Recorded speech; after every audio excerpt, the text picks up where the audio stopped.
Au Cameroun, les PME et PMI opérant dans le commerce et davantage la transformation continuent de faire face à de nombreux problèmes qui freinent leur essor. Pourtant, elles représentent 84% du tissu économique selon le dernier recensement des entreprises de l'Institut national de la statistique. Pour 54% de promoteurs de ces micro-entreprises, la pression fiscale, c'est la véritable corde de pendaison des PMI et PME.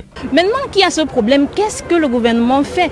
Et donc tout à l'heure, j'étais en train de suggérer au gouvernement de pouvoir permettre à celles qui sont au moins adhérentes au centre de gestion agréé de pouvoir bénéficier de plus d'avantages. Plus d'avantages, c'est vrai qu'il en existe déjà, mais ça ne se ressent pas.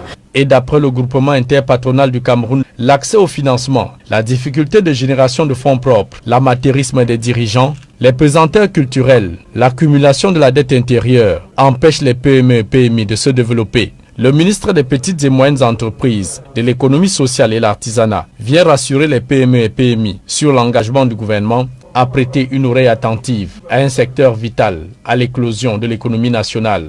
Avec le fonctionnement des incubateurs qui sont des structures d'accompagnement public et privé pour la création et surtout la dynamisation des PME, on apporte chaque jour des réponses beaucoup plus opérationnelles aux attentes, aux besoins et surtout aux préoccupations des PME. Donc ça a été un échange riche. On s'est attardé sur des aspects de fiscalité, on est revenu sur des aspects liés à l'environnement des affaires.